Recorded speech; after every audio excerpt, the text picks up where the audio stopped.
I'm Tracy Koga with something short and fun. This is a Hugh Soundbite. Hi Karen, welcome to Hugh at Home, and well, it has been a while, I know, but still congratulations on now becoming the official CEO and President of the St. Boniface Hospital Foundation. And wow, what an incredible year, and I say that honestly, despite what we're living in, to celebrate the hospital's 150th anniversary and the foundation's 50th anniversary. Wow. It would be nice if we could be all open and, be all together, but let's talk about this year, Karen, and the new, well, it's a new position, I guess, but not really for you. That's right, Tracy, and thank you. I officially became the president and CEO just at the end of March. I have been acting in an interim role since September, so yeah, it wasn't exactly brand new to me, but certainly, I welcome the opportunity to lead the helm here at the foundation, moving into the future. And yeah, 2021 is a special year for both us and the hospital. The 150th anniversary of the hospital is a pretty big wow moment. We were the first hospital in Western Canada, so it's awesome to be able to recognize that this year. There'll be a lot more information coming out in the fall about that will be seen in the public. But at this point in time, it's also a bit disappointing that we're not able to gather. We had hoped that there would be some in-person celebrations and an opportunity to really mark the occasion. So we'll do the best that we can given the circumstances, but yeah, it's and of course, it's also difficult because it's a hard time here in the hospital right now. Oh, yeah, it affects the foundation, your staff. You can't, everybody's working from home. And then, yes, of course, the hospital itself. Never before did we ever dream that this would be happening. For you, Karen, I guess, what are some of the more important things now as you look at yourself as the foundation, the biggest fundraiser for the hospital? How Yeah. is that going to change? So I think right now, this past year has been incredible in the sense of so many people from the public reaching out to make donations to support frontline healthcare workers. That's just amazing, right? Mm-hmm. We're so thrilled that people saw the hospital and other hospitals across Manitoba as being, one of the most important causes that they could support during this past year. Moving forward into the future, are going to be lots of great opportunities to continue to support the hospital. We're going to have the redevelopment of our emergency department moving forward very soon, and looking towards getting that completed over the next few years. So that's very exciting. The size of the space is going to be tripling. We're going to have the capacity to see that many more patients on a regular basis. And of course, we're always happy that donors choose to support the cardiovascular program here at the hospital. We are the Cardiac Center of Manitoba. That is, where the bulk of our patient visits come from every year. And, we're always happy to support purchases of new equipment and to help the programs over there with the support of donors. And do you think the foundations, and not only the St. Boniface Hospital Foundation, but the other foundations there, that really community is so important? As we've seen it, you've spoke about Good Samaritans stepping up and supporting the hospital staff and whatnot. Also to donors, and you have a long-lasting relationship with some wonderful donors that have been with you for years and years and years. How, Karen, are we going to rejuvenate that too, right? As you go forward and look for new donors and to still have that same compassion for the hospital. Yeah, I think St. Boniface Hospital, as you say, has a long history of compassionate patient care, of hope and healing in our community. And I think, we've been very fortunate that the staff of the hospital have continued to carry on that legacy of the Grey Nuns who started St. Boniface Hospital. I think moving forward, there's I think we continue to work with hospital staff to ensure that compassionate care continues to be supported. We're very lucky. We hear from donors all the time who are coming forward to tell us how grateful they are for the care that they received here at the hospital, telling us, sharing their stories with us, telling us about the experiences they had. And really, it all boils down to staff, right? Hmm. It's, the care and compassion that they show to patients is just phenomenal. And I think that's the culture of the hospital. And we're here to support that in any way that we can. We also see it in the donations that come in our door continuously throughout the past year in support of the healthcare workers' donations of food, right, and Hmm. comfort items that Yeah. people are able to offer. We've had coffee and donuts donated repeatedly, meals from various restaurants around town. We even had a donation of chocolates for staff in one of the ICU units the other day. It's just little things like that, people are taking the time to say thank you to those healthcare workers and thank you for the care that you've shown to us in the past. Oh, I know, and it's been so long now that we've been in this, and you tend to forget. The momentum was so strong in the beginning, and we really want to say thank you again to all of the frontline workers and the healthcare workers. And for me personally, I was born there at St. Boniface. My two boys were born at St. Boniface Hospital, so the staff there is truly amazing. And I just want to say too, my mother spent her last 2 weeks in your palliative care, and Oh, yeah. my heart and love go out to all the staff on that floor.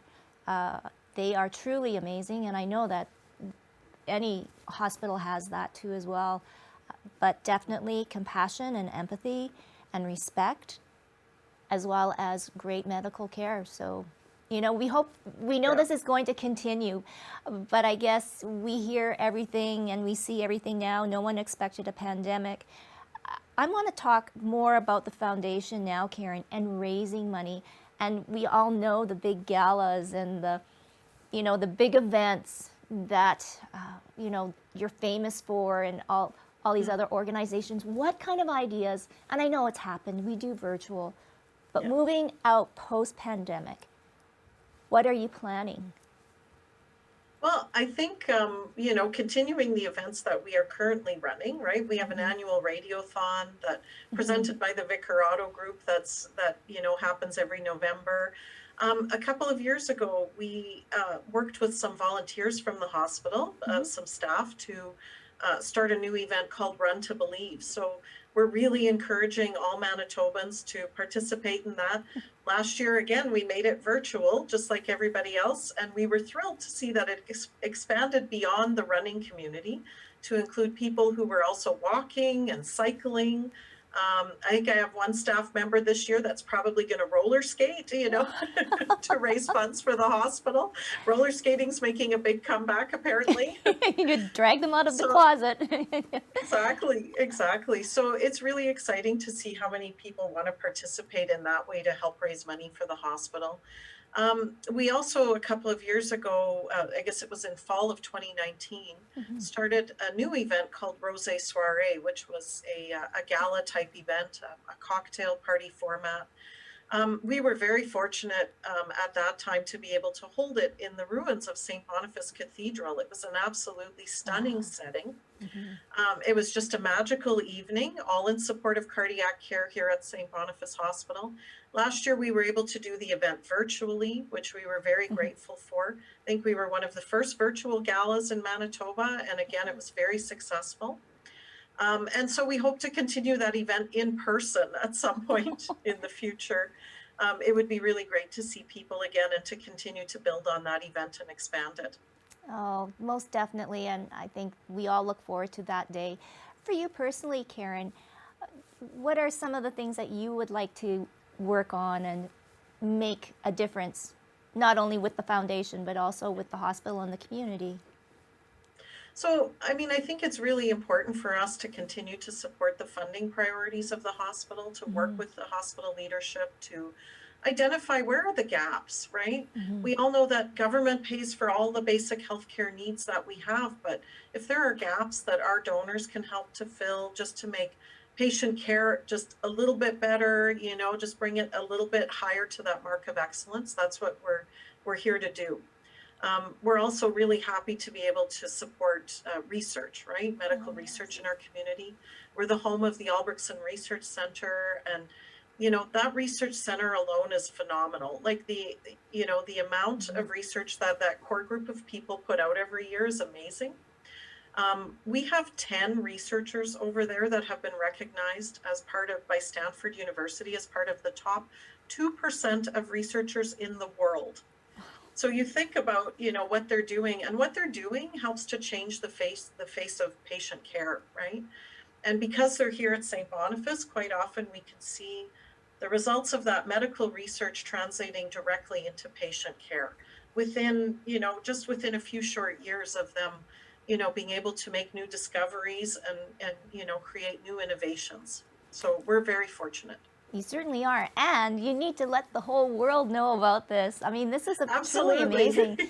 And it would be kind of, I think, very interesting and cool to have that connection, to be able to maybe talk to one of these top researchers, to make them, do that kind of interaction that I think the community really would appreciate, especially now as we move forward. I think we've all been involved now in healthcare and, getting vaccinations and, through social media. We think we're the experts, but we really aren't. But I think more importantly, to know we have these incredible geniuses in our own backyard and to celebrate.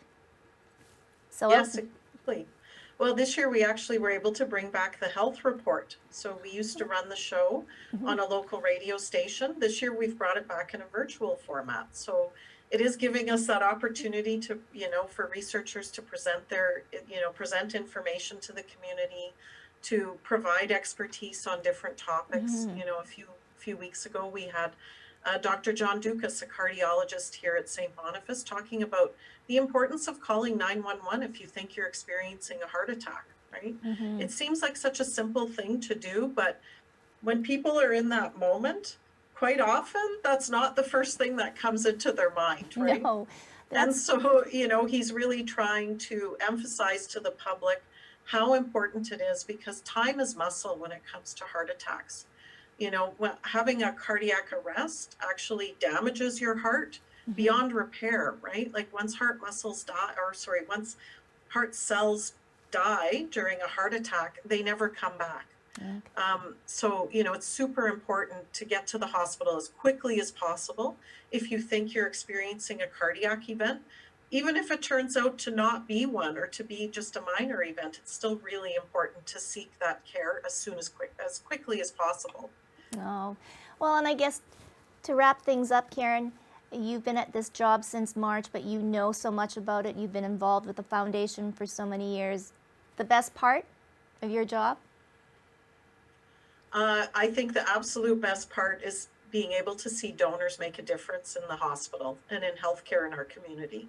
It absolutely is heartwarming to be able to see people make a difference with the funding that they're able to provide at all levels of giving. Oh, Absolutely.